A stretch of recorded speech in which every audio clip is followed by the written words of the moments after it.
नमस्कार साथियों, स्वागत है आपका आपके अपने चैनल ग्रो मोर जीके में। और आज हम देखने वाले हैं मध्य प्रदेश के पर्वत और उन पर आधारित कुछ क्वेश्चंस। तो हम पहले देखेंगे कौन कौन से पर्वत आते हैं मध्य प्रदेश में और उनसे क्या क्या क्वेश्चंस आ सकते हैं। तो चैनल को आप अभी अगर आपने सब्सक्राइब नहीं किया है तो सब्सक्राइब जरूर कर लीजिए, जिससे कि आपको चैनल की ओर से आने वाली वीडियोस मिल पाएँ। चलिए वीडियो को हम शुरुआत करते हैं। तो सबसे पहले देखेंगे हम कि जो मध्य प्रदेश के पर्वत हैं उनको हमने 3 भागों में बांटा हुआ है। 3 भाग कौन कौन से हैं देखिए। पहला है विंध्य पर्वत श्रेणी, दूसरा है सतपुड़ा पर्वत श्रेणी, पहला विंध्य पर्वत श्रेणी, दूसरा सतपुड़ा पर्वत श्रेणी और तीसरा है अन्य पर्वत। तो देखिए विंध्य पर्वत श्रेणी को भी हमने 3 हिस्सों में बांटा है। पहला विंध्याचल, भांडेर, दूसरा और तीसरा है कैमूर। इस तरह से सतपुड़ा को भी बांटा है, राजपीपला, महादेव और मैंकाल। इसी तरह से हमने अन्य पर्वत हैं उनको अलग से लिखा हुआ है। गोपाचल पर्वत, गिद्धराज, भोपाल शहर के कुछ पर्वत हैं, सिद्ध बाबा पर्वत और अरावली। तो इस तरह से आप 3 भागों में मध्य प्रदेश के पर्वतों को बांट सकते हैं, क्योंकि उससे आपको समझने में आसानी होगी। तो आप ध्यान रखिए 3 भागों में हमने बांटा है। एक है हमारा विंध्य पर्वत श्रेणी, दूसरा है सतपुड़ा पर्वत श्रेणी और तीसरे में जो कोई अलग अलग छोटे छोटे पर्वत हैं तो वो हमने तीसरी श्रेणी में उनको डाल दिया है। अब देखिए, आप देखेंगे फिगर में, सबसे पहले हम देखेंगे विंध्य पर्वत श्रेणी। देखिए विंध्य पर्वत श्रेणी आपकी ये है विंध्य पर्वत श्रेणी, जो यहाँ से यहाँ तक चल रही है। तो ये क्या करती है, ये जो विंध्य पर्वत श्रेणी है इसमें हमने 3 हिस्सों में बांटा हुआ है। तो पहले देखिए आप विंध्याचल, ये वाला एरिया है। तो यहाँ पे आप देखेंगे कि मांडू एक जगह है जो कि बहुत ही प्राचीन सिटी है आपका, जिसको सिटी ऑफ जॉय भी बोला जाता है। तो वहाँ पे ये पर्वत श्रेणियां मिल जाएंगी आपको विंध्याचल की, और असरफी पहाड़ियाँ भी वहीं हैं, वाचू पॉइंट भी आपका वहीं है। तो ये तीनों चीजें आपकी मांडू में ही हैं। फिर आपका चौथा पॉइंट लिखा हुआ है जानापाव। जानापाव पहाड़ी जो है वो आपकी एक नदी है मध्य प्रदेश की, जिसके उद्गम स्थल के लिए जानी जाती है। तो वो नदी का नाम है आपका चंबल नदी। तो चंबल नदी का उद्गम स्थल होता है जानापाव पहाड़ी से। नीचे एक और दिया है ककड़ी वर्दी। ककड़ी वर्दी से आपका क्षिप्रा नदी का उद्गम होता है। तो ये 5 पॉइंट को ध्यान रखिए, क्वेश्चन पूछ लिए जाते हैं कि मांडू, जो सिटी ऑफ जॉय भी बोलते हैं जिसको, वो किस पहाड़ी पर स्थित है। तो आपको पता होना चाहिए कि विंध्याचल की पहाड़ी पर स्थित है। दूसरा, बाचू पॉइंट से क्वेश्चन पूछा जा सकता है आपसे, जानापाव पहाड़ी से या काकड़ीवर्दी पहाड़ी से भी क्वेश्चन पूछा जा सकता है। तो जानापाव पहाड़ी से आपकी निकलती है चंबल नदी और काकड़ीवर्दी से निकलती है क्षिप्रा नदी, ये ध्यान रखिएगा। इससे जब हम आगे आते हैं तो इधर देखेंगे, जब होशंगाबाद रेंज तरफ आते हैं तो यहाँ पे आपको सलकनपुर पर्वत मिलेगा। सलकनपुर पर्वत हमने क्यों लिखा हुआ है, देखिए यहाँ से भी क्वेश्चन बन सकता है। यहाँ पे सलकनपुर पे माता जी का एक मंदिर है जो कि पहाड़ी पर स्थित है, तो वो सलकनपुर पर्वत पर स्थित है। ठीक है, तो उसको ध्यान रखिए। उसके अलावा रायसेन तरफ जब जाते हैं हम तो भीम बेटिका की जो गुफाएं हैं वो आपको मिल जाएंगी।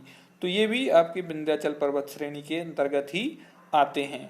फिर अगला जो पोर्शन है हमने विंध्याचल के बाद रखा है भांडेर। तो भांडेर में आप अब आगे आएंगे तो आप देखेंगे सद्भावना या गुडविल, सद्भावना चोटी या गुडविल पीक, और ये है आपका जिसकी ऊंचाई है 752 मीटर।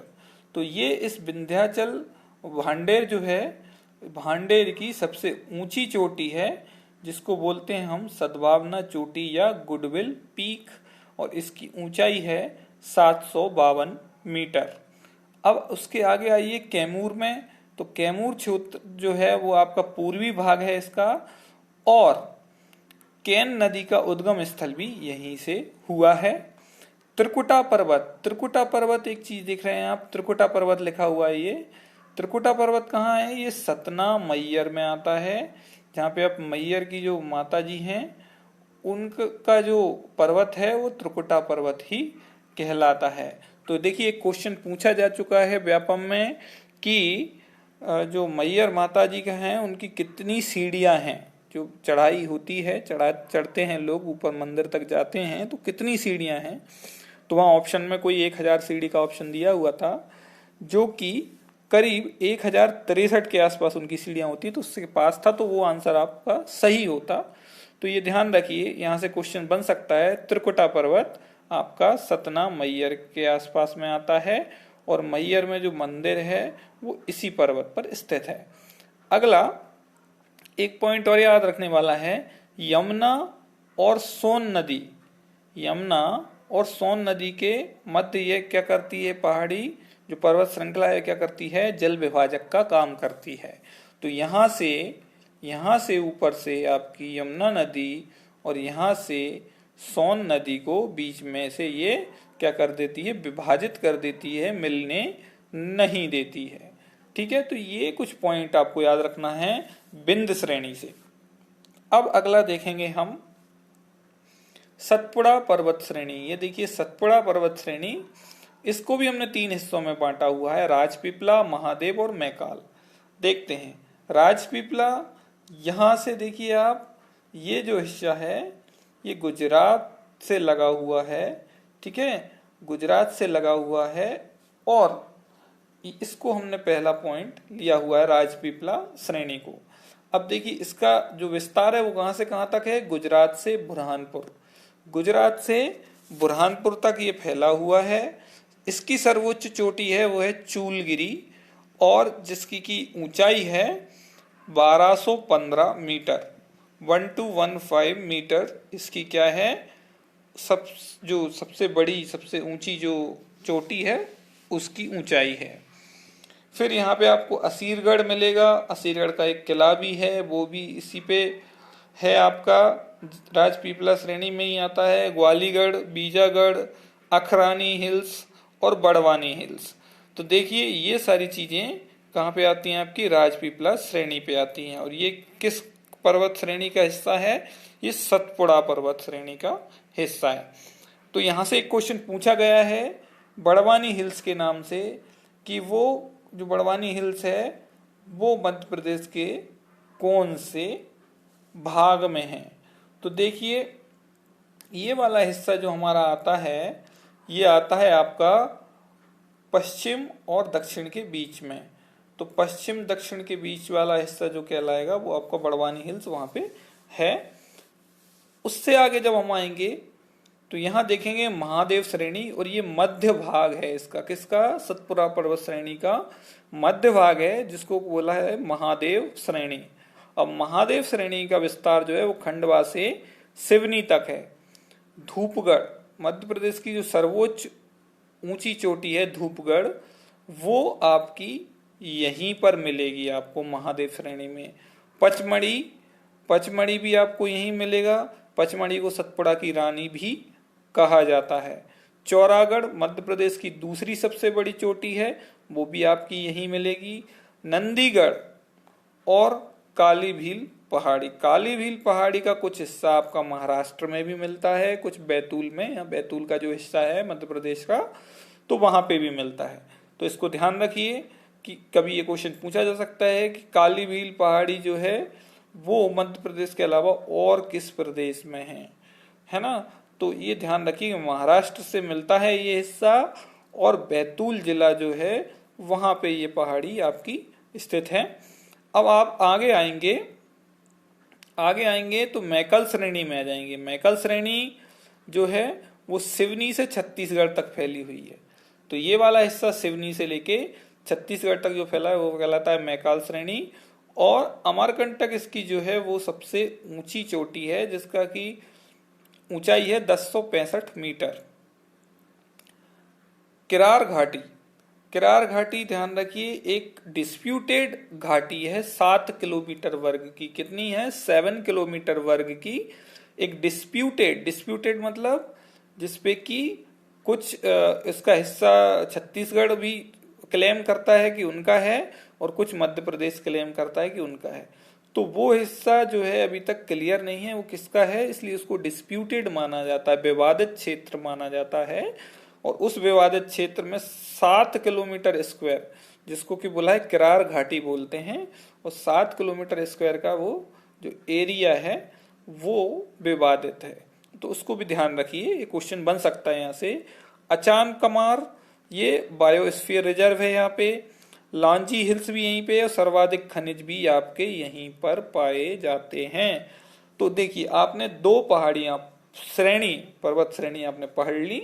एक था आपका विंध्य श्रेणी और दूसरा था आपका सतपुड़ा पर्वत श्रेणी, और दोनों में आपने समझ लिए कुछ इंपॉर्टेंट पॉइंट्स जिनसे क्वेश्चन बन सकते हैं। अब हम देखते हैं कुछ वो पर्वत, अन्य पर्वत जो कि आपको दिए हुए हैं छोटे छोटे तरीके से। जैसे एक अरावली का पर्वत यहाँ कॉर्नर पर आप देख रहे हैं, जो कि राजस्थान में भी है उसका कुछ हिस्सा, और दिल्ली विल्ली तक फैला हुआ है।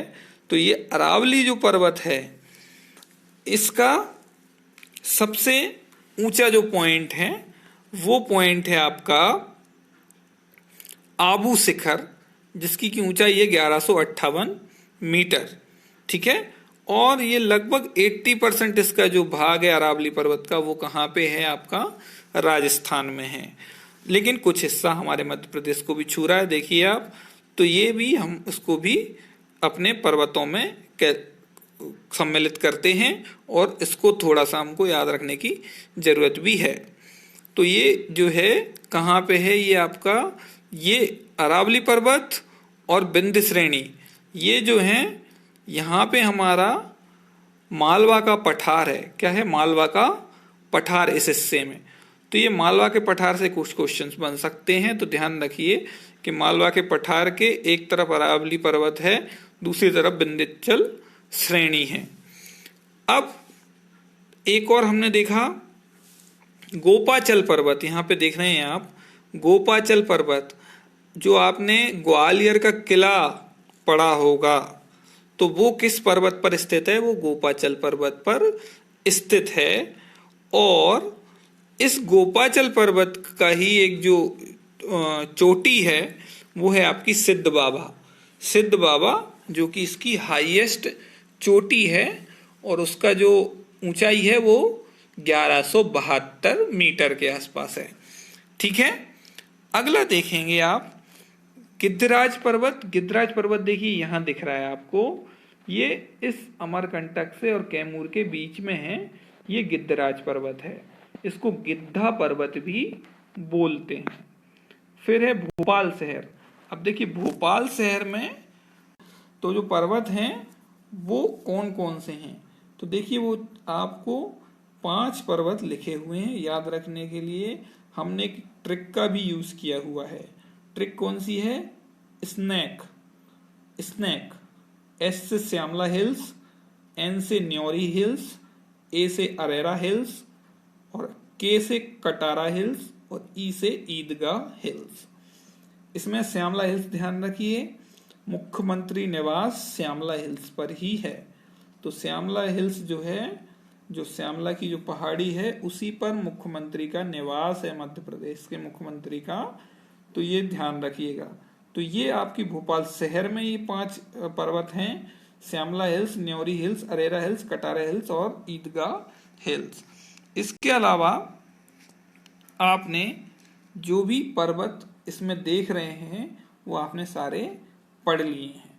तो कुछ ये श्रेणी थी आपकी 2, और कुछ अलग अलग पर्वत थे वो हमने भी सारे पढ़ लिए हैं। तो अब इनसे जो भी क्वेश्चंस पूछे जाएंगे आप बना पाएंगे। देखिए कुछ क्वेश्चंस देख लेते हैं हम। जैसे कि पहला क्वेश्चन दिया है एक, अरावली एवं विंध्य श्रृंखलाओं के मध्य कौन सा पठार है? मैंने अभी बताया था अरावली पर्वत और विंध्य श्रृंखलाओं के मध्य जो पठार है वो है आपका मालवा का पठार। ठीक है, अगला क्वेश्चन देखिए, पचमढ़ी इस पर्वत श्रृंखला पर स्थित है। तो पचमढ़ी किस पर स्थित है बताइए। तो पचमढ़ी जो है वो आपकी सतपुड़ा पर्वत श्रृंखला पर स्थित है, और जिसमें कि बीच वाला जो मध्य पॉइंट था महादेव श्रेणी, वहां पर ये स्थित है। अपन ने अभी देखा था, आपने सब लोगों ने किसमें, मैप में हमने देखा था महादेव श्रेणी जो है उस पर है। और यहाँ पे पर्यटक बहुत जाते हैं लोग देखने के लिए। भगवान आदिनाथ की 72 फीट की प्रतिमा मध्य प्रदेश में कहाँ है।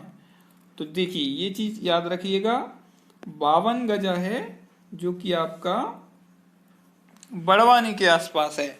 52 गजा है ना। तो 52 गजा मंदिर में भगवान आदिनाथ की 72 फीट की जो प्रतिमा स्थित है ना। अगला क्वेश्चन देखेंगे, श्वेत संगमरमर के पहाड़ कहाँ स्थित हैं। तो ये हैं आपके भेड़ाघाट में। भेड़ाघाट में श्वेत संगमरमर के पहाड़ स्थित हैं। ठीक है। मध्य प्रदेश के किस पर्वत श्रेणी में ताप्ती नदी का उद्गम स्थल है। तो ये हमने अभी बताया था आपको, ताप्ती नदी जो निकलती है सतपुड़ा की पहाड़ियों से निकलती है। बुंदेलखंड की सबसे ऊंची चोटी सिद्ध बाबा की पहाड़ी की ऊंचाई कितनी है। तो सिद्ध बाबा बुंदेलखंड की सबसे ऊंची चोटी है और इसकी ऊंचाई है 1172 मीटर, 1172 मीटर इसकी ऊंचाई है। तो ये कुछ क्वेश्चंस थे हमने देखे, इस तरह से क्वेश्चंस पूछ लेंगे। तो आप अगर इस पहले जो हमारा ये फिगर है इसको अगर आप याद रखेंगे तो आपको मोस्टली क्वेश्चंस जो हैं वो आप कर पाएंगे। ठीक है। तो इसको याद रखिए, इसी से सारे क्वेश्चंस पूछे जाएंगे और इतने ही आपके पर्वत हैं जिनसे क्वेश्चंस बनते हैं। तो आप इनको अगर याद रखेंगे तो आप आंसर्स कर पाएंगे।